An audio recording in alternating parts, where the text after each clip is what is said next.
Red Dead Online may not quite get all the love it deserves from Rockstar Games. And for veteran players, there really isn't anything to do in the game, providing you've completed everything. Then there's no new content really being added to the game at the moment, so there's nothing there to be played. However, for beginners, there is loads of content in Red Dead Online. If you are just starting out in the game, then there's hundreds of hours of content to get stuck into. And these days, with the game being cheaper than ever, there's never really been a better time to get into Red Dead Online. So today's video will be a complete beginner's guide to Red Dead Online. We're going over loads of stuff in Red Dead Online, from the 5 different roles to the content you can access straight off the bat in Red Dead Online. And I should mention, this video could still benefit veterans of the game. There'll be a few tips thrown in there that you might not have heard of before, so yeah, this video really is for everyone. But just before we do get into all of that, please be sure to like, subscribe, and hit that notification bell so you don't miss any content just like this. So, getting into the video. Now, at the very start of Red Dead Online, you're going to have to create your character. Now, whilst this isn't that important since it has no real impact on the game, obviously, you're going to see your character a lot, so spend a lot of time getting the character that you like and just, yeah, make them the way you want them to look. And there's very in-depth customization options here, so yeah, just take your time and go through it all. But do bear in mind that you can change this later down the line. You will have to pay, but you can change it later down the line if you want to. So yeah, you don't have to spend, you know, hours and hours and hours, since, you know, you can change it later on. But do feel free to spend as long as you want in this character creation scene. Now, once that's done, you'll soon get the option to play through the tutorial for Red Dead Online, and this is something you definitely want to do, especially if you've never played the game before, or any type of sort of Red Dead Redemption 2 type game, anything like that. You definitely want to play through the tutorial, and I just recommend this for all players, really. It's something definitely worth doing. Not only will this tutorial give you a good feel for the game, but it's also going to introduce you to certain characters. I do think it's important to get a good feel for the game, since the gameplay is completely different. Well, not completely different, but it is really different to the story. For example, the weapons have a faster fire rate and a faster reload time, and Deadeye actually plays in a completely different way, since obviously if you're using Deadeye in story mode, it slows down the entire game, which you can't do in an online game. So Deadeye does work differently in Red Dead Online. But also, right at the beginning of the game, you're not actually going to have access to Deadeye, and we'll get onto that later. But you are just going to want to play through that entire Red Dead Online intro, and once you've done that, you'll have a small trailer sort of for the game introducing you to certain things, and then you'll be thrown straight into the open world, and you'll be at your camp. Now, your camp is an area you're going to spend a lot of time at. Right at the beginning of the game, there's not really going to be much there. Of course, you're going to have Crips, and you're going to see him a lot more once you do have the trader role, which you'll be getting later on. And yeah, but at the start of the game, there's not going to be much there. You'll have your camp lockbox too, and of course your wardrobe. Now, your tent is going to, well, it's not really a tent to be honest, but this can be upgraded later on. There's loads of upgrades that you can be done through your camp. For example, later on in the game, once you hit about level 70, you can get a fast travel post there. So the more you progress through the game, the more time you'll be spending at your camp. But generally, right at the beginning, the only thing there that you'll ever probably use is the camp lockbox, which is basically the post office, but all of the items will just be in a lockbox instead of at the post office, but it will work the exact same. Now, by hitting options or escape on your keyboard, then obviously you'll have the menu. This will be on the left side of the screen, and I have done a video that goes through all of the settings in Red Dead Online, and it's a complete guide to the ones that you should change,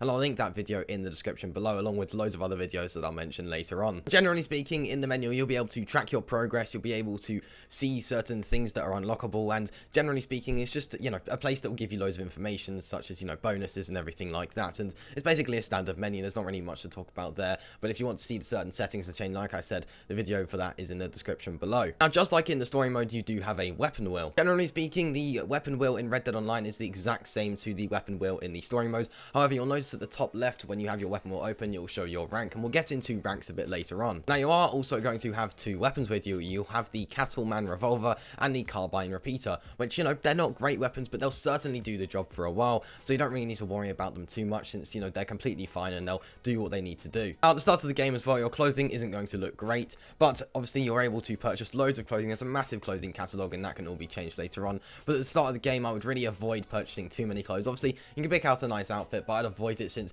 it can get really expensive quickly. So now let's get on to the first things that you're going to want to do in Red Dead Online. Just like in the story mode, there's going to be yellow icons on your map, which are the story missions, or well, the Land of Opportunity missions. Now, there are quite a few of these, about 13, and this is the first thing you want to play through in the game. But there is something worth noting here. Some of these missions do require a higher honor, while some of them require a lower honor. At the start of the game, you're probably going to have access to the higher honor missions, and you're just going to want to play through as many of those as you can, to the point where there are no more higher honor missions left, and then you're going to want to lower your honor. There are a couple ways you can go go about this. So the first option involves you visiting Old Man Jones. This isn't really the option I recommend, but if you want to get this done quickly, then this is obviously the best option. There are 3 locations for Old Man Jones on the map, and just by going over to him, you'll be able to raise or lower your honor depending on the current state of your honor. But unfortunately, this will set you back 3 gold bars unless there is some sort of bonus at the time. Obviously, if you want to lower your honor quickly, this is the best way to go about it since it is instant. However, if you want to do it another way, which is completely free, then this is the way you're going to want to do that. You're going to want to head over to Blackwater. Now in Blackwater, you are easily able to climb up onto the roofs of all the buildings in the center of the town. There are loads of ladders, so yeah, just find the nearest ladder and climb up to the top of the buildings. Then once you've done that, you're just going to want to start shooting and shooting and shooting, basically. You're just going to want to shoot as many enemies as you can, and after a while, obviously, lawmen will start spawning in, and then you're just going to want to shoot as many enemies as you can, and beware that some lawmen will try and climb up the ladders, so yeah, just be aware of that. But just keep on doing this until it lowers your honor. This could take around 10 to 20 minutes, but generally speaking, once this is done, then you'll have low enough honor to be able to partake in those other story missions. But those are the 2 methods really to lower your honor in Red Dead Online to be able to play the other story missions. But obviously, if you want to raise your honor, then there is maybe hunting options, but generally speaking, to raise it, you're just going to want to do some nice actions, or you can of course visit Old Man Jones. Now there are some other missions you're going to want to play alongside these story missions, since there are cooldowns between completing one story mission and the other. Now these other missions aren't locked behind any sort of paywall and can be accessed right at the beginning of the game. These are the Stranger missions, the Blood Money missions, and the Telegram missions. I have done videos going over the Blood Money missions and Telegram missions, and like I said, links to those videos are in the description below, along with loads of others. What I recommend playing through first is the Stranger missions. There are loads of strangers around the map, and once you go through them the first time, you actually get a pretty cool cutscene for each stranger. So I would just go around the map visiting each stranger and just, yeah, taking a look at them and hearing a bit about their backstory, and it's really interesting to be able to have these sort of cutscenes. It's pretty cool to have those at the beginning of the game. And yeah, I would just visit each stranger on the map at least once, and you will be getting some gold, cash, and XP for completing these missions. Then there are of course the Blood Money missions, which can be started in Saint Denis, and then there are 4 different locations you can visit for the Blood Money missions, and then you'll be able to sort of, yeah, they'll play out the exact same way as the Stranger missions, but there is also the opportunity to complete the Opportunity missions, and these do require Capitali in the game. Now Capitali is a type of currency within Red Dead Online that you do earn for completing the crimes which are part of the Blood Money missions. But generally speaking, you can complete these crimes easily without any sort of paywall, and that's the main bit you want to focus on really, not the opportunities. When it comes to Telegram missions, these can be accessed through your satchel or just through the player menu by hitting left on the D-pad, or L on the keyboard if you're using the standard keybinds. Just like Blood Money and Stranger missions, these play out in a very similar way depending on which Telegram mission you choose. I would start with a new source of employment, which is sort of going to give you an introduction to these Telegram missions, and they're pretty solid ones as well. Then of course there is Call to Arms, but I don't really recommend these ones too much, since if you are a beginner, you'll probably find these pretty challenging, and yeah, they do reward quite well, but they do also take about 40 minutes to finish if you get to a high wave. So I would avoid these as a beginner a bit, but they are very, very good fun, especially if you're a veteran player. But generally speaking, you can pick which Telegram missions you want to play through, and yeah, you can just play through those alongside completing these story missions. It is worth noting that Stranger missions, Blood Money missions, and Telegram missions all reward cash, XP, and gold. But once you have finished going through the story missions along with doing those other missions on the side, you should have racked up about 15 gold bars. With these 15 gold bars, you can purchase your very first role in Red Dead Online. The first role you're going to want to buy, in my opinion, is the Bounty Hunter role. Now this does vary depending on, some people, you know, they say the Collector role, some people even say the Trader role, but I do think that the Bounty Hunter role is the best option, and I do have one reason for this. The Bounty Hunter role is the only role in Red Dead Online that does award gold for completing missions. So in my opinion, this means that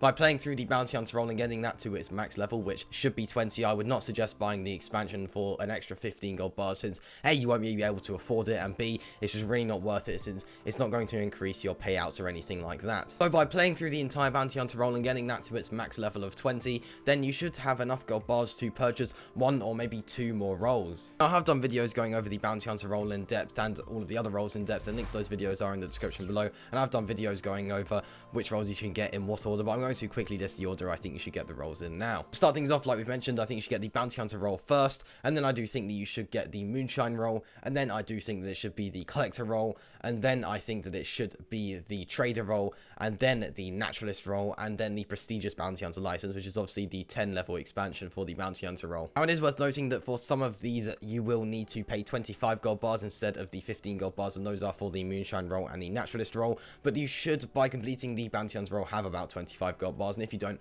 obviously you can go through some of the Telegram missions, the Blood Money missions, and of course the Stranger missions like we mentioned earlier. But when it does come to earning gold, the Bounty Hunter role isn't the only way that you can earn gold. It isn't the best way to earn gold. gold bounty hunter role, just playing through that on its own isn't the best way to earn gold. You want to utilize daily challenges. Now, daily challenges reset obviously, well, every day, and these can be accessed through the quick menu, and there's going to be a lot there, especially once you have purchased every role, since there are 3 daily challenges for each role, depending on what level you are for the role. But once you reach rank 20 for each role, you'll have 3 daily challenges for every single role, not including the prestigious bounty hunter license, but for each main role. And then you will have 7 standard daily challenges, which can be accessed right from level 1. Now, these daily challenges really do vary. Some will have you hunting certain animals, and some will just having you visit a shop in a certain location. There is also a streak involved with this. By completing 1 daily challenge every day for 28 days each week, this will increase in payouts. The first week you'll be earning 0.1 gold per daily challenge, with a bonus for completing all 7 or all 9 of the role daily challenges.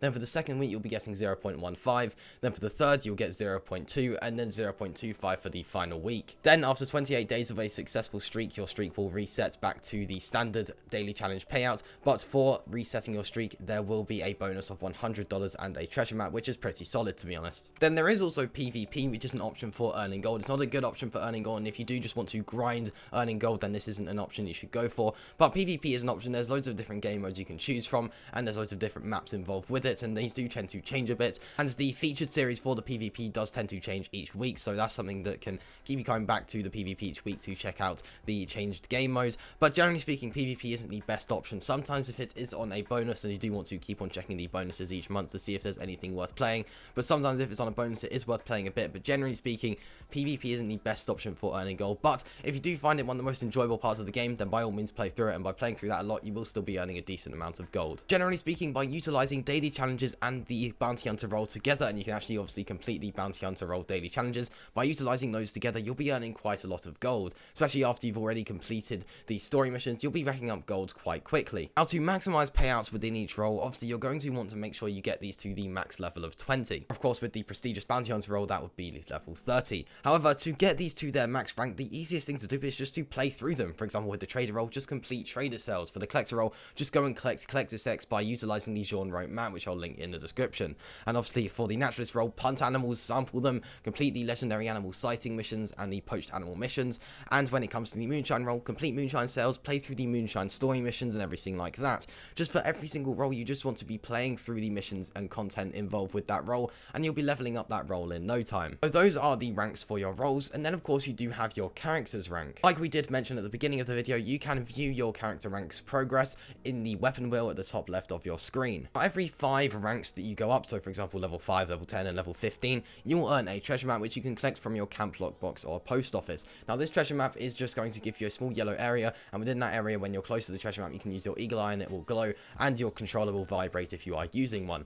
And this will reward you with a decent amount of gold and cash, and sometimes some tonics too. These literally take about 5 minutes to complete, and just make sure that you are completing these every 5 levels, since they really don't take long, and you'll be getting about a gold bar and a couple $100 with that as well, which is really solid, especially as a beginner. And these treasure maps will continue to be rewarded once you do hit the max level of 1000, but you know, I wouldn't really expect you to be hitting that anytime soon. However, once you do reach rank 100, other than the treasure maps every 5 levels, your rank really isn't important at all, since once you have reached rank 100, you have unlocked everything in the game. You will no longer be stuck behind a wall to be able to purchase a certain item in the game. Everything will be unlocked, so you won't be having to worry about your rank at all. Obviously, the higher the rank, the nicer it looks. However, once you do hit rank 100, it's not important at all really, other than the looks. There is no reason to level it up other than the looks, and of course the treasure map every 5 levels. Now, when it does come to hitting rank 100 efficiently, the main thing is if you are playing through the roles and you're leveling up each role to the max level, by the time you have leveled every single role to rank 20 or rank 30, then you should be at rank 100. And I've had that on all the accounts I've played through.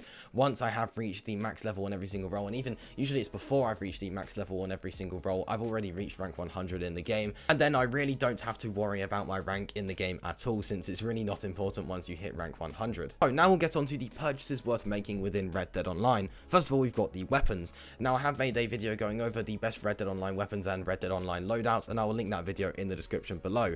But something crucial is to purchase what you need and not every single weapon in the game. That's such a common mistake that players made, and it's a common mistake that I make all the time when I play the game. For some reason, you know, I decided that it would be a good idea to purchase every single weapon in the game, and that just drained money out of my character very quickly, and there's really no need, since realistically I only ever use about 4 weapons within the game. And the first weapon that I recommend purchasing is the bolt action rifle. This is a great weapon. It can be used for PvP, PvE, and it is also used for hunting, since you can hunt medium carcasses and large carcasses with this animal without degrading the quality of the animal. There are other weapons such as the varmint rifle and a Lancaster repeater, and obviously getting some sort of Navy revolver or Schofield revolver would be really good. And once you do hit rank 25, you can dual wield revolvers, which is also nice. But generally speaking, the bolt action rifle and the varmint rifle are very crucial weapons within the game, since they are both needed for hunting. You will need that varmint rifle for the smaller animal carcasses such as rabbits and squirrels. But yeah, the first weapon I would purchase is definitely the bolt action rifle. Next up we have pamphlets, and until you've really got those rolls to the max level, I would pretty much avoid pamphlets as a whole, since they are insanely expensive and not that necessary, but they do have some pretty good features for veteran players, and they can save you a bit of time. So once you are a high level in the game, I would look at pamphlets, and I've done a video going over the pamphlets, and a link to that is in the description. But generally speaking, as a beginner, I would just avoid pamphlets unless you are getting them for free. Now we have the Red Dead Online horses. I won't go in depth with this because I do have a Red Dead Online horses video in the description, but the first horse you want to purchase is the Mustang. The Mustang is the perfect horse for beginners, and it's a perfect horse for veterans as well. It's a brilliant horse. It comes in at a cheap price of around $500, and it will have the max health and max stamina, and it is a brilliant all-round horse. It can actually easily compete with the other horses in the game, which come at more expensive prices of thousands of dollars, and in some cases 40 gold bars. So yeah, it's easily able to compete with those other horses, and it's a brilliant horse for beginners. So this is one of the first purchases I would definitely make within the game, since you'll be able to use this horse for, you know, the rest of your time playing through the game. Really, it's that good. And finally, we are onto ability cards. Now these can be accessed through your weapon wheel, and they will be seen in the top right. And as you do get a higher rank in the game, you'll be able to equip more ability cards. Now ability cards, I would just stick to one loadout as a beginner, since these can get very expensive,